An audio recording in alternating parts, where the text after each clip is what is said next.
Good morning everyone. Welcome to మన చరిత్రలో episode 23. ఈ ఎపిసోడ్లో మనం కల్ప వేదాంగం గురించి మనం చెప్పుకుందాం. సో మనం ఇంతకుముందు వేదాంగాలు 6 అని చెప్పుకున్నాం. ఆ వేదాంగాల్లో ఒకటి కల్ప వేదాంగ. అయితే ఈ కల్ప వేదాంగ ఏదైతే ఉందో ఇది మనకి రిచువల్స్ గురించి చెప్తుంది, క్రతువుల గురించి చెప్తుంది. అయితే మనకి ఈ కల్ప వేదాంగలో మనకి మళ్ళీ 3 పార్ట్స్ ఉన్నాయి. ఒకటి గృహసూత్ర, అంటే గృహస్థులు ఆచరించవలసినటువంటి రిచువల్స్ గురించి ఈ గృహసూత్ర చెప్తుంది. అయితే ఇందులో మనకు మొత్తంగా 16 రిచువల్స్ ఉన్నాయి, 16 కర్మలు. వీటిని షోడశ కర్మలు అంటారు. అంటే ప్రతి వ్యక్తి తన మదర్ పొట్టలో ఉన్నప్పటి నుంచి సమాధికి వెళ్ళే వరకు 16 రిచువల్స్ చేయాలి. ఊంబ్ టు టోంబ్, పొట్టలో ఉన్నప్పటి నుంచి, మదర్ పొట్టలో ఉన్నప్పటి నుంచి మనకి ఎప్పుడమ్మా లాస్ట్ ఫైనల్ రైట్స్ వరకు మనకి 16 రిచువల్స్ చేయాలి అని చెప్తుంది.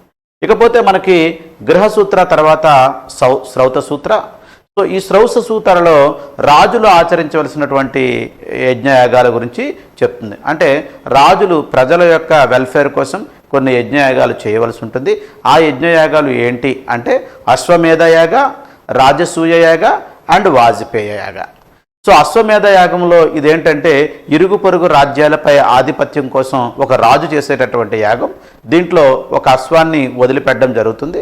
సో అశ్వం అలా 365 డేస్ కంటిన్యూ వెళ్ళిన తర్వాత సో అశ్వాన్ని తీసుకొచ్చి దాన్ని చంపి అశ్వమేధ యాగ చేయడం జరుగుతుంది. సో ఈ మధ్యకాలంలో ఏ రాజు అయినా ఆపితే సో అక్కడికి వెళ్ళి ఈ రాజు యుద్ధం చేసి గుర్రాన్ని ముందుకు పంపించవలసి ఉంటుంది. ఇట్లా 365 డేస్ 1 ఇయర్ ప్రాసెస్ ఇది. 1 ఇయర్ కంటిన్యూ గుర్రం నడిచినట్టయితే ఆ రాజ్యం అంతా ఆ రాజుకి చెందుతుంది. అట్లానే మనకి నెక్స్ట్ మనకి శ్రౌత సూత్ర. శ్రౌత సూత్రలో మనకి ఈ అశ్వమేధ యాగ మొదటిది. తర్వాత మనకి రాజసూయ యాగ. సో రాజుకి దైవత్వం కావాలి అన్నప్పుడు సో ఈ యాగ చేయాల్సి వస్తుంది. దీన్ని మనం రాజసూయ యాగ అంటాం. సో ఈ యాగం కంప్లీట్ అయిన తర్వాత దీంట్లో మనకి రాజుకి దైవత్వం వస్తుంది. అంటే రాజు ఒక విధంగా మనకి షాడో ఆఫ్ ది గాడ్ లాగా, అంటే గాడ్కి ప్రతినిధిలాగా ఇక్కడ భూమి మీద ఉన్నట్టు ఆ యాగం ద్వారా తెలుస్తుంది. నెక్స్ట్ వాజపేయ యాగ. వాజపేయ యాగాన్ని మిడిల్ ఏజ్డ్ కింగ్, మధ్య వయసులో ఉన్నటువంటి రాజు చేస్తాడు. సో అతను ఉత్సాహం కొరకు మరింత ఎనర్జీ కొరకు చేసేటటువంటి యాగం ఇది. సో ఇందులో మనకి చారియట్ రేస్ ఉంటుంది.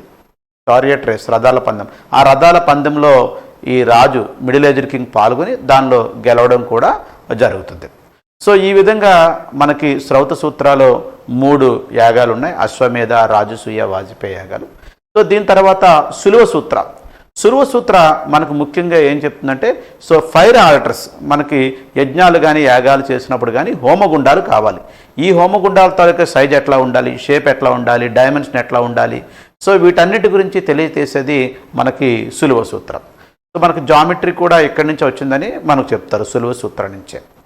అయితే ఇట్లా మనకి ఈ కల్ప అనే వేదాంగాలు మనకి గృహసూత్ర, శ్రౌత సూత్ర, సులువ సూత్ర అనే 3 ఉన్నాయి.